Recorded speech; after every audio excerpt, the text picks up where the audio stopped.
Hi friends, it's Becky, and I have another product review for you today. I'm going to be reviewing this KarolJewel single multi-loop looper device that we've got here. It's something that I actually bought a few months ago in order to do a review, and then I forgot that I had it until a friend recently asked about it in a live that I was participating in. So I thought I would sit down and actually film my review, just to let you know how I feel about it, whether I think it's worth purchasing, whether you might use a better tool or no tool. It's something that if you've been curious about, if you've seen it on Amazon or something like that, and you thought, well, it's cheaper than the one-step loopers, is it worth it though? That's the question. So I'm going to be doing this review, and I do have a review on the one-step loopers. Since I made that review, I have gotten some of my things that I didn't quite like about it. I've gotten better at. For instance, I didn't like having to spread my hands so wide to squeeze it closed. So I fixed that by putting it here inside the meat of my hand, and then I don't have to squeeze my hand as wide in order to use them. So that resolved that complaint, and I changed the way that I use them. So I usually just use them for the first loop, and then I use round nose pliers for the second loop when I'm making links. But there isn't actually like a big problem with that second loop. It's just that space between the bead and that loop. That was my only complaint about that other way of doing those links. So I still love the one-step loopers. I still will recommend them to anybody who maybe is having some trouble with their hands, where they're not going to be able to do, or your wrists where you're not able to do like twisting motions as much, but you still want to be able to make some loops and some links. They're fantastic for that. I'm going to move these out of the way though, because we are not talking about those. We're going to be talking about this. Now, the one-step loopers have 3 sizes.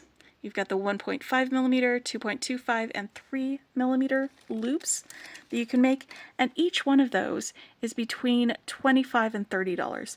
So it can get expensive to get the whole set, and that's a consideration to take into account when you're considering what you want to buy. This by itself costs a little bit less than a single one of the one-step loopers, but does it do the same thing, and will it actually create the loops that you want it to make? There are 3 separate loop making areas on this, and they are the same sizes. You've got the 1.5 millimeter, 2.25 millimeter, and 3 millimeter right here. Now, if you look at the way this rotates, it is a little bit different than the way that the one-step looper rotates. Let me pull this one up so we can look at that. With this one, it goes a little bit like that, and I'll demonstrate the differences in how they do that as well. This doesn't have as wide of a gripper area. I don't have to spread my hands as wide. So the 2 good points for this is 1, the cost, and 2, the grip. Let's talk about the bad points. So I had tried this. I wasn't really satisfied with it, so that's one of the reasons why I put off doing this review. I've just got some 20 gauge wire here, and I'm going to snip off some of it so that we can look at how we make loops on this. Now there are these sections here, you can see them, where there's these 2 bits that glide past each other, sort of the same way that the double flush cutters, they just slide past each other, and that's how it's flush cut on 2 sides of the wire. And so they slide past, so it will do a flush cut. But where it cuts, let me just put this in here. If you've got this in here, it's going to cut this way, way down here.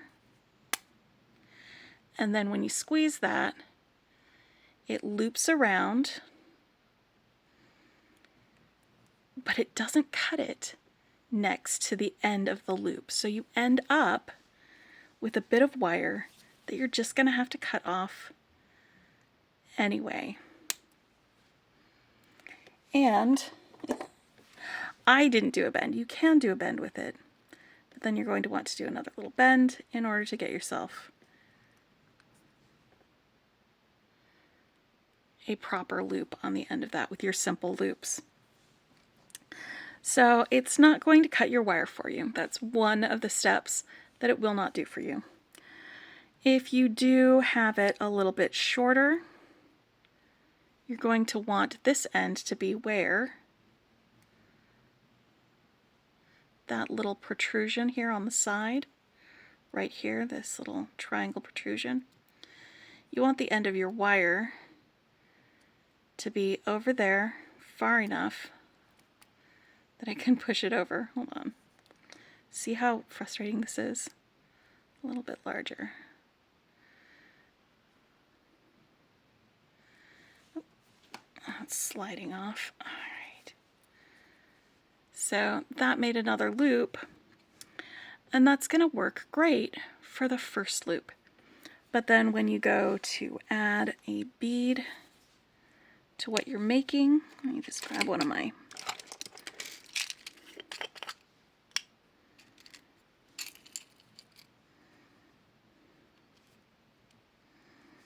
and you want to make another loop on the other side, it's going to be a lot harder.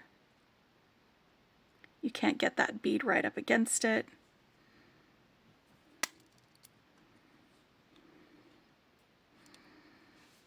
And it's just a little bit awkward, a little bit weird, and it doesn't quite loop right. So if you wanted to use it, sort of the same way that I use the one-step looper where you make your first loop with it, I think that that will work. So you would make your first loop. I'm going to go ahead and switch over here to the second one. This is the 2.25 millimeter one.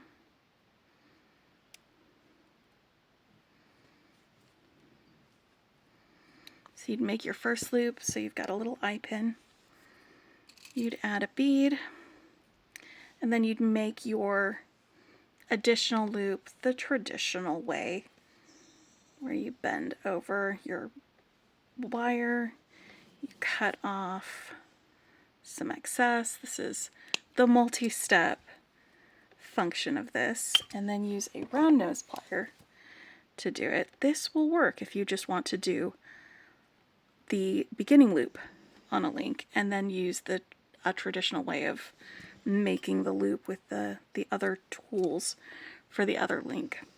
But if you're using this because you're having a hard time making those simple loops, it works better. Let me show you with the one-step looper. It does work better to do both links, both loops, using the one-step looper. See here, you've got it, it cuts and loops, and the cut ends up being exactly the right place for that first loop. And then with a second loop, you've got to give yourself just a little bit of extra room.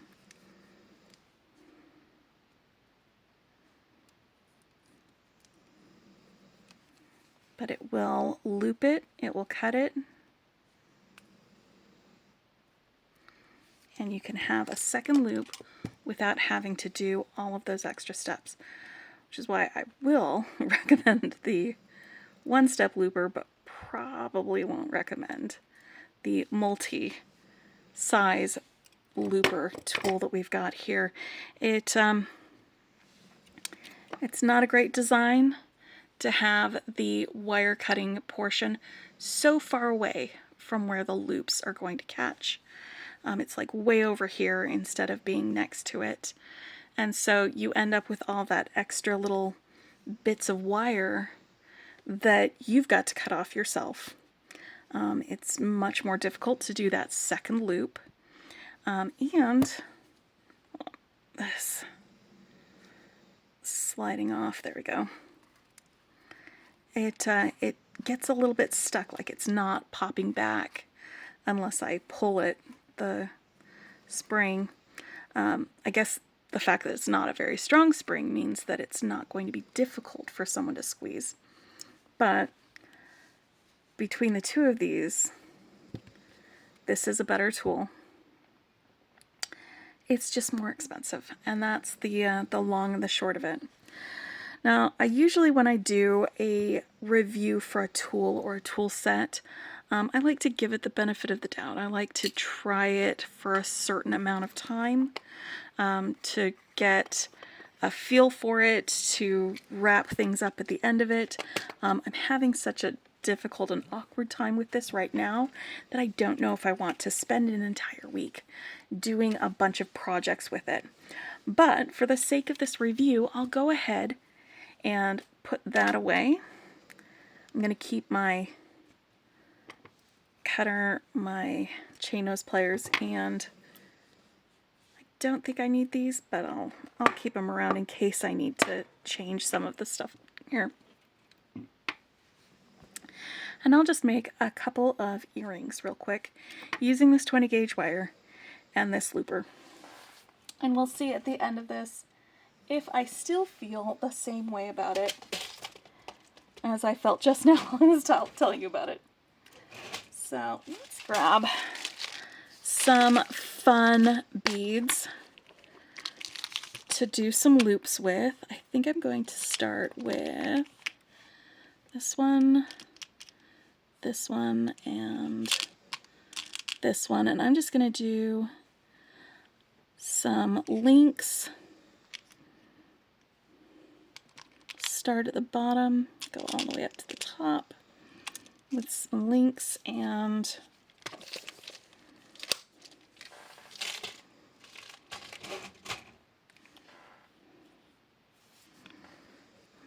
that will be that. I'm going to start with this one down here. So let's make a loop.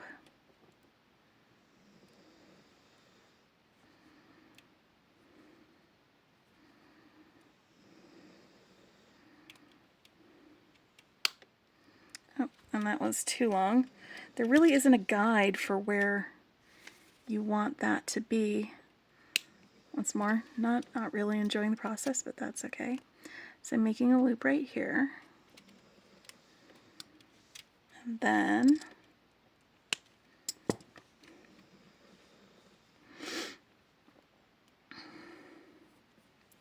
I'm going to do a little swirl on the bottom of this.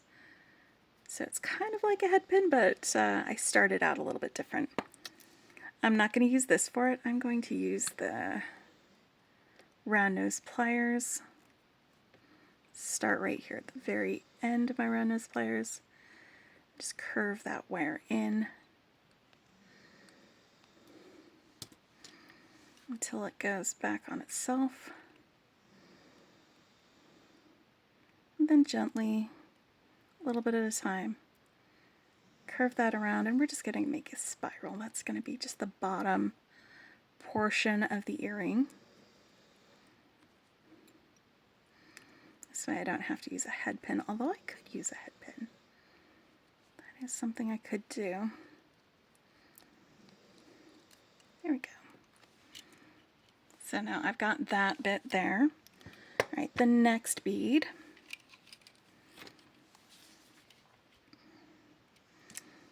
I'm going to make a loop.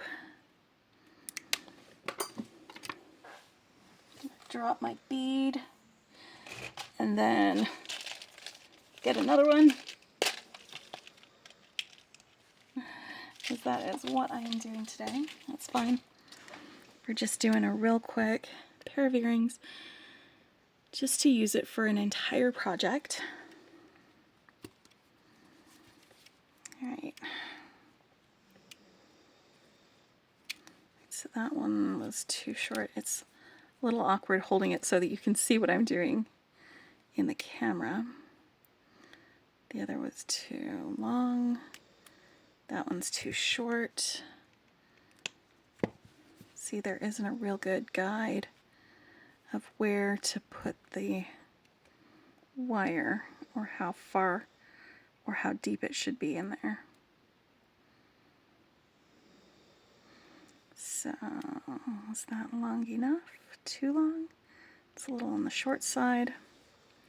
Yep, that one was too short. Do you see my struggles? This is, again, another reason why I probably am not going to be recommending this. But I want to be thorough.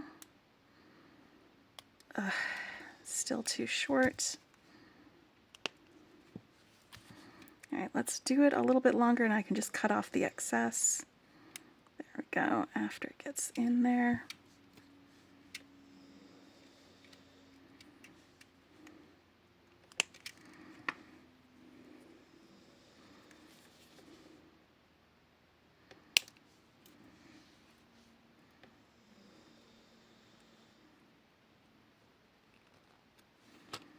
Alright, and now let's do a second loop.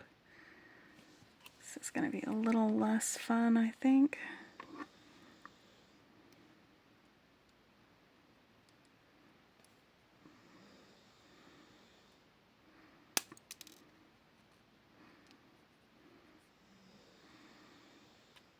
Oof. Alright, so we've got a second loop. Not super happy with that loop. I feel like that is a little too much wire.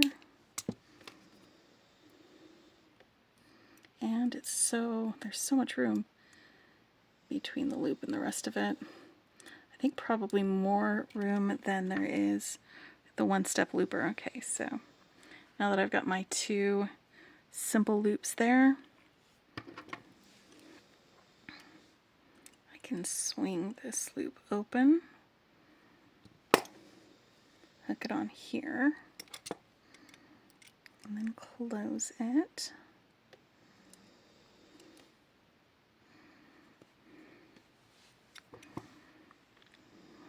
Right.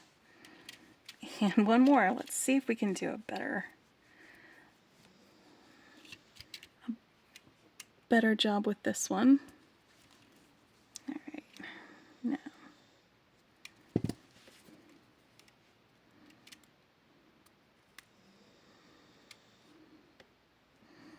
Oh, that's not good. That was too long.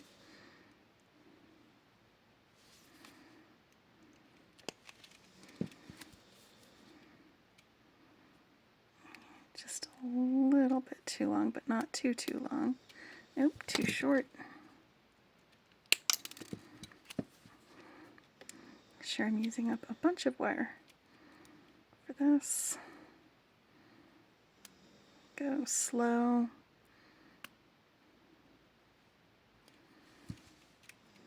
Okay.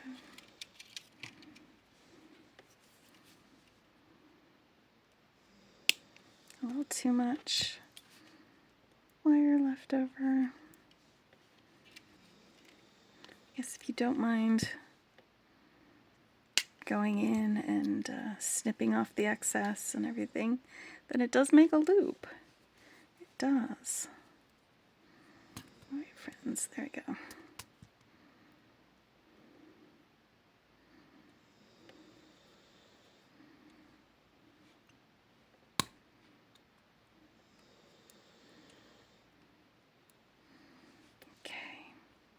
And that's that second loop.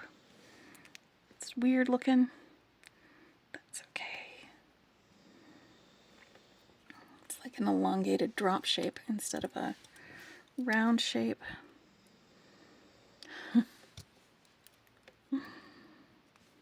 But it does loop. It does make a bit, and then you've got some space between each of those. So can I make a little chain like this with this? Yes. Is it awkward and frustrating? Also yes. Let's finish up the rest of this, just because I am not ready to give up yet.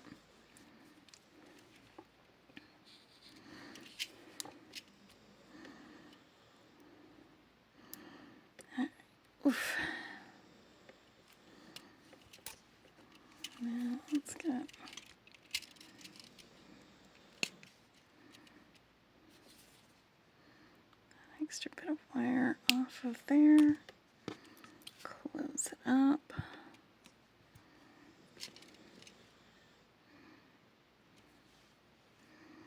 And then I'm going to make myself a swirl at the bottom of this one. I should have measured it so that I can be sure that I could have the same size of swirl, but I did not think of that since I'm just kind of playing around with my wire and these beads. It's not proper design or tutorial, it's just a review with a tool, so I'm okay with it not quite being equal.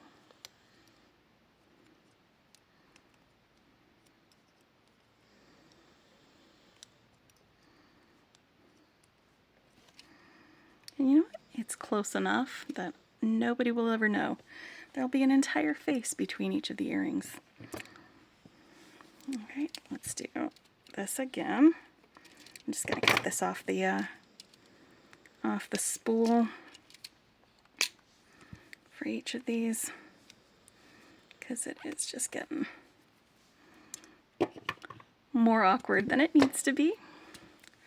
Alright, I'm going to scooch in a little bit so we can see how it works a little bit better.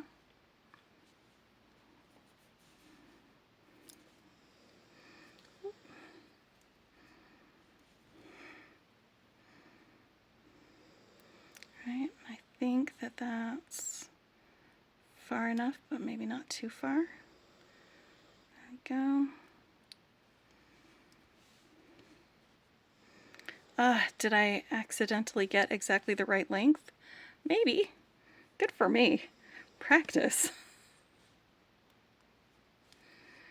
And that may be something that just comes with time too, doing it that way. I don't want it to go through the whole thing, so I'm just going to snip off that little excess bit there. I just don't want a very, very long piece of it. All right. And it cuts it off, but it cuts it off too long. And I was totally out of a range there, so that is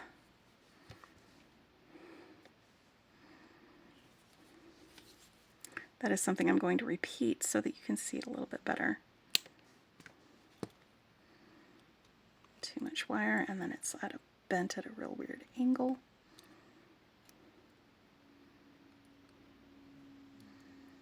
So I did have some early frustrations with the one-step loopers, but not nearly as many of them as I'm having with this.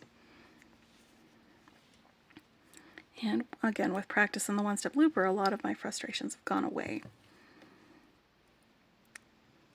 I am not as confident that the things that I dislike about this will go away with more practice, though.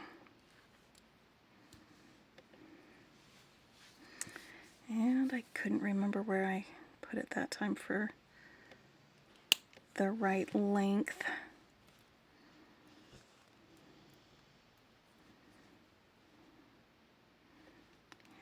Right. I also saw on a review, one of the reviews on Amazon, that this doesn't work as well on like stainless steel. Sometimes your head pins or eye pins will be stainless steel, and usually it's not as difficult to get a loop from a one-step looper on stainless steel versus the others. It's a weird loop, but it's a loop.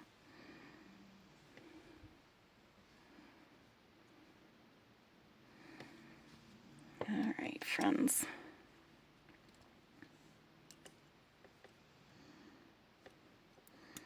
Swing this open. Let's get it closed. I think if you have about $25, $26 to spend on a tool for making loops, because this I just saw it on Amazon was 23, and I saw one of the one-step loopers. I can't remember which one. One was about 26. It was on sale, I think. I think it was this one. It might have been a different one. But if you were just going to get one tool for making loops, I would go ahead and just get the 2.25. It makes the most versatile size loops. The extra sizes are just bonuses to have. But I really would not recommend getting this. It doesn't do a great job. It's not a great tool. It's not well designed. It's just the distance between here and there for cutting off the end of that wire, like where the cutter part is versus this, it's just too far away. So I know it's patent pending. Maybe they can retool it, redesign it, shorten that distance a little bit so that it's not as far away, so that when you actually make that loop, it works and it's a good loop. Maybe if they fixed that, that would resolve one of my big reasons to say no, don't do it. But you know, you never know. You never know. So all I need for this now are some ear wires. I don't have any to hand. That's okay, I can make some. I'm not going to use this to make ear wires, though. I don't think it would work very well. Might make a loop on the end, though. Let's do a loop on the end of my 22 gauge wire. I'll go ahead and use this here. Whoop. Yeah, if that's too long, it is. It's way too long. It's just too much wire where the cut occurs.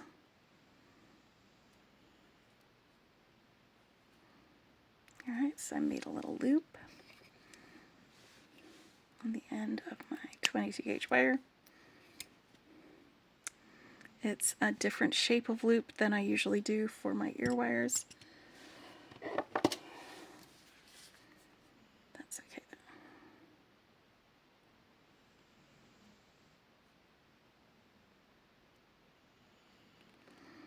So putting it on my bail making pliers and bringing it around. It will still work as an ear wire.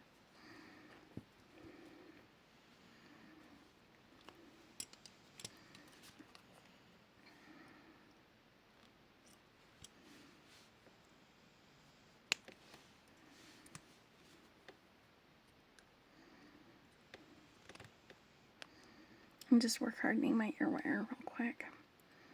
I have videos on how I make my ear wires if you would like to see those. This is different from them because I use this to make the first loop on it instead of using my other tool to make the first loop. But again, it will still work as an ear wire. Alright, so all of the loops on this I made with this tool. I'm not super happy with most of them, but it did create loops. You have to do a little bit of finessing with them. I have a ton of wasted little bits that I had to snip off. Just a bunch of those with the waste. So, conclusions. Is it worth it? I think if you need to ask yourself if it's worth it would be, can you make loops with round nose pliers and shade nose pliers and flush cutters? If you find that difficult, and the, I guess, $3 difference between this looper and a 2.25 millimeter one-step looper, if that $3 difference is worth it to save for this versus this, and you don't mind your loops being a little wonky and having to zhuzh them and get them all fixed, then it might be worth it to you. It's not worth it to me. I would not go back and buy this again. I purchased it so that I could review it, so that I could find out if it would be a good solution for my friends to be able to have a looper that does 3 different sizes without having to buy 3 of these. If you can only buy 1 of these, I'd go with the 2.25. If you want 3 loops and you don't mind the awkwardness and you don't mind the weirdness with these loops and you want this, I will put a link to this in the description below on Amazon where I got it from. I'll also put links to my one-step loopers and to my review of the one-step loopers, and also to where I make my ear wires. Alright, hopefully this was informative and educational and you found some value in it. If you did like what you see, hit the like button. If you want to see more, hit subscribe. Until then, and until next time though, happy beading.